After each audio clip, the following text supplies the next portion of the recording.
Noodles রান্না করব, তাই বাসায় যেই নুডলস ছিল তাই দিয়ে দিচ্ছি বয়েল করতে। বয়েল হয়ে গেলে এটাকে আমি পাশে সাইড করে রেখে দেব। এদিক থেকে আমি নুডলসের মশলাটা দিয়ে ডিমটা ফেটিয়ে নেব ভালো করে। এখন প্যানে আমি কিছুটা তেল দিয়ে দিলাম, তেলটা হিট হওয়া পর্যন্ত ওয়েট করব। গরম হয়ে যাওয়ার পর ডিমটা দিয়ে দেব। ডিমটা ভালো করে নাড়াচাড়া করে ভেজে নিতে হবে, তবে বেশি ভাজবো না, একটু সফট থাকলে ডিমটা খেতে ভালো লাগবে নুডলসের মধ্যে।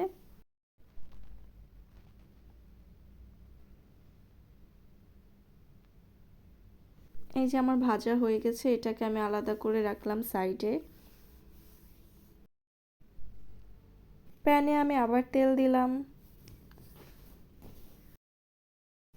তেলটা গরম হয়ে যাবার পর আমি পেঁয়াজ দিয়ে দিয়েছি, এরপরে আমি একটু ফুলকপি দিয়ে দিলাম, একসাথে ভেজে নিচ্ছি।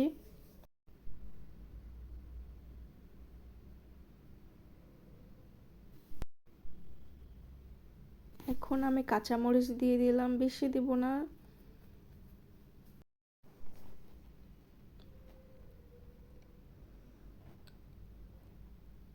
চিংড়িটা অ্যাড করতে আমি ভুলে গেছিলাম, এখন দিয়ে দিচ্ছি, সমস্যা নেই, আমি বেশি ভেজে নেব।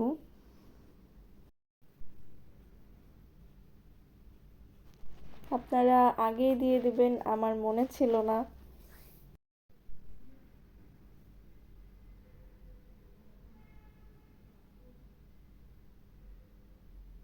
এখন আমি গাজর অ্যাড করে দিলাম, গাজরটাকে ভালো করে ভেজে নেব। দিয়ে দিলাম লবণ। এখন দিচ্ছি পাতাকপি কুচি। এবার দিলাম ক্যাপসিকাম।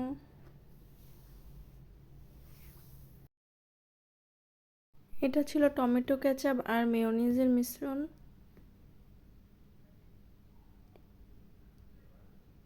এবার দিয়ে দিচ্ছি নুডলসের মশলা।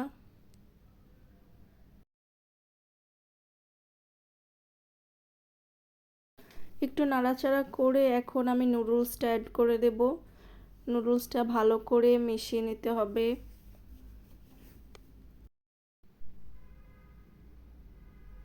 এবার দিয়ে দিলাম সাইড করে রাখা সেই ডিমগুলো, এটাকে ভালো করে নাড়াচাড়া দিয়ে মিক্স করে নিতে হবে। রান্না শেষ করে ফেললাম, এটাই ছিল ফাইনাল লুক, এখন সার্ভ করা বাকি।